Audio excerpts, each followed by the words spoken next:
ये संसार समझदा नाही, कहंदा श्याम दोपहरे नू।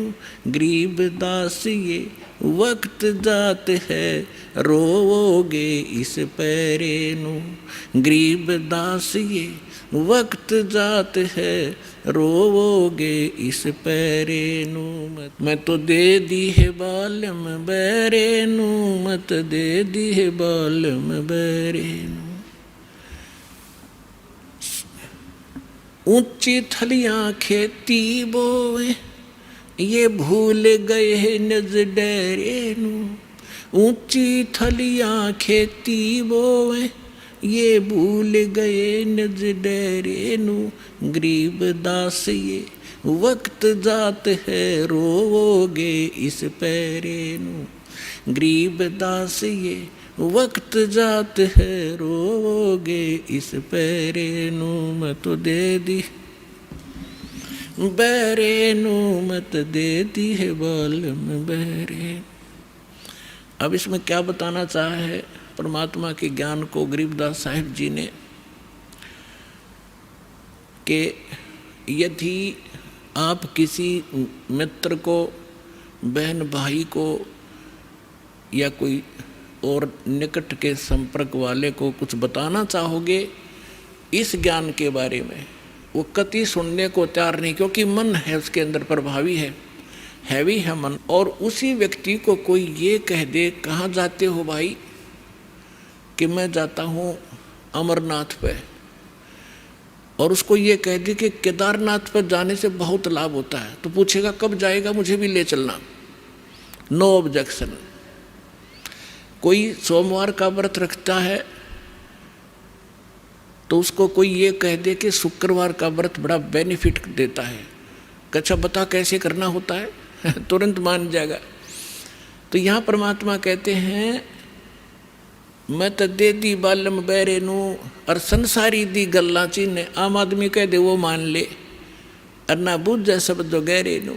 इस गहरे ज्ञान को नहीं पूछना चाहता, ना समझना चाहता। तो क्या बताते हैं, संसारी दी गल्ला चीने, नहीं बुझे शब्द जो गहरे नू। ये मुर्दों से ती प्रीत लगावे, न जाने सतगुरु मेरे। अब जैसे प्रत्येक गांव में किसी तालाब के ऊपर या किसी अन्य स्थान पर कोई संत साधक मर गया, मृत्यु को प्राप्त हुआ, उसकी यादगार बना ली, वह माथा टेकन लग गए सारे, पूरा गांव का गांव। अनोखा हमारे तो दादा लाई पूजा है यार। अरे कोई विवेक तो लो। देखो जैसे ठीक है वो संत अच्छे होंगे जो आज तक पूजे हैं, लेकिन उस समय जो उस जीवित समय में उसके जैसा भी वो संत था, जैसी भी भक्ति साधना थी उसके पास, तो उससे उस समय लाभ तो मिल सकता था जब वो वर्तमान में था। अब तो वैसे उसकी महिमा वैसे ठीक आदर करते रहो, लेकिन मोक्ष कति नहीं, लाभ नहीं मिलेगा। जैसे कोई डॉक्टर है, वैद्य है, और वो बहुत अच्छा वैद्य था और खूब अच्छी दवाई देता था, रोग नाश कर देता था, ठीक है। तो उस समय जो उसके संपर्क में आए तो उनका वो लाभ मिला। उसकी मृत्यु होगी, मृत्यु के बाद उसकी यादगार बना दी, और वहाँ फिर अब कोई जावे उस वैद्य से ये कहने कि वैद्य जी मेरा मलेरिया हो गया, दवाई बताइयो। वह वैद्य की मूर्ति वह दवा काम नहीं कर सकती जो ओरिजिनल जीवित कराया करता था। तो यह भूल मारा ईब तई लाग रही थी, अब मिटेगी। तो क्या कहते हैं, मुर्दों से ती प्रीत लगावे, ना बूझे शब्द जो गहरे नू। मुर्दों से ती प्रीत लगावे, ना जाने सतगुरु मेरे नू। मैं तो दे दी है बालम बैरे नू, मैं तो दे दी है बालम बैरे नू। फिर क्या बताते हैं, श्वेत छतर सिर मुकुट विराजे। निराकार निराकार का ढोल पीट रखा था। कहते उस सफेद अरस कुर्स पर सफेद गुम्मट है, जहाँ सतगुरु, जहाँ परमात्मा का डेरा, वहाँ एक बहुत बड़ा सुंदर महल है परमात्मा का, उस बहुत सुंदर गुम्बज टाइप है। उसके अंदर परमात्मा विराजमान है, सिंहासन के ऊपर सिर पे मुकुट है, और ऊपर श्वेत छत्र परमात्मा के तना हुआ है। श्वेत छत्र सिर मुकुट बिराजे, देखत ना उस चेहरे नू। श्वेत छत्र सिर मुकुट बिराजे, देखत ना उस चेहरे नू। ऊंची थलियां खेती बोवे, ये भूल गए निज डेरे नू। ऊंची थलियां खेती बोवे, ये भूल गए निज डेरे नू। अब क्या बताना चाहते हैं कि परमात्मा साकार है, मनुष्य सदृश्य है, सभी सदग्रंथों से दास ने प्रमाणित कर दिया आपके समक्ष। और जिन महापुरुषों ने भगवान मिले, सचखंड लेकर गए अपने निज स्थान पर, फिर उनको वापस छोड़ा, उन्होंने अपनी अमृतवाणी में एफिडेविट दे रखा है कौन है भगवान, कहाँ रहता है, कैसी सूरत है और क्या नाम है उसका। तो इन सभी प्रमाणों से आपको सिद्ध हो जाएगा कि कौन है भगवान और कैसी लीला करता है वो मालिक। तो यहाँ क्या बताते हैं कि आप जी जो साधना कर रहे हो, अन्य देवी देवताओं के पूर्ण परमात्मा की भक्ति ना करके किसी भी ब्रह्म की, पर सरपुरुष की, अक्षर पुरुष की, ब्रह्मा विष्णु महेश की, या दुर्गा या निरंजन की, तो ये तो ऐसी साधना है जैसे कोई किसान ऊंचे स्थान पर, थली पर, पहले वर्षा पर आधारित थे सभी मानव समाज।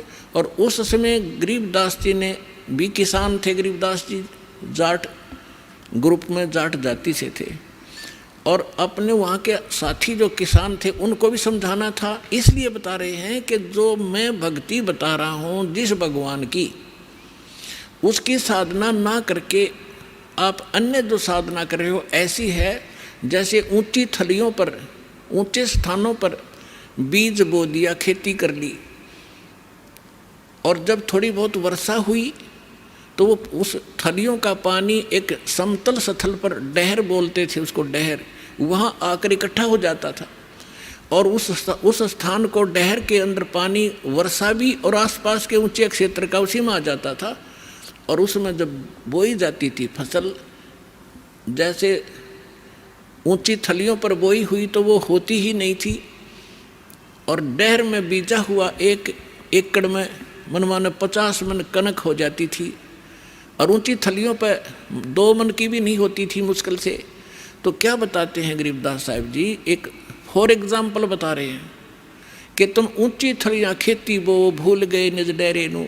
इस परम पिता परमात्मा सतपुरुष कबीर साहिब की भक्ति ना करके आप अन्य देवी देवताओं की भक्ति करके ऐसी लाभ उठा रहे हो जैसे ऊंची थली पर खेती करने वाले किसान को कोई लाभ नहीं होता।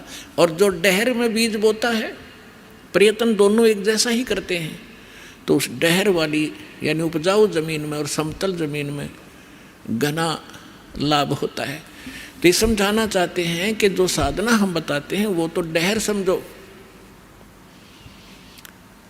अब फिर बताते हैं,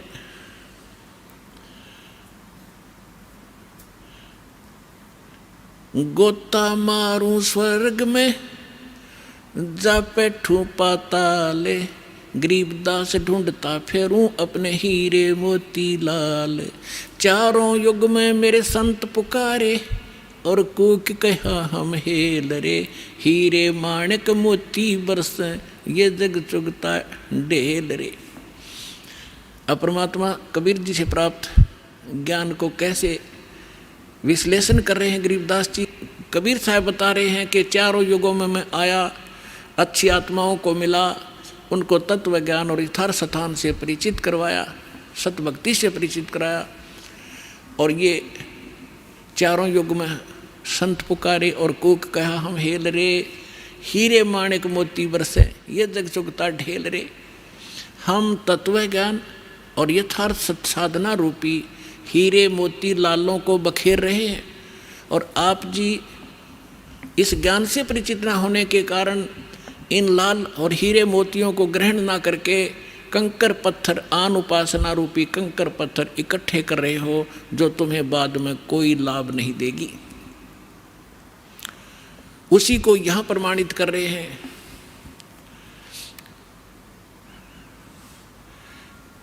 श्वेत छतर सिर मुकुट बिराजे, देखत ना उस चेहरे नू। ऊंची थलियां खेती बोवे, ये भूल गए निज डेरे नू। पर भी लेन जात है दुनिया, हमरा ज्ञान किन्हें ना सुनिया। अब यहाँ एक प्रश्न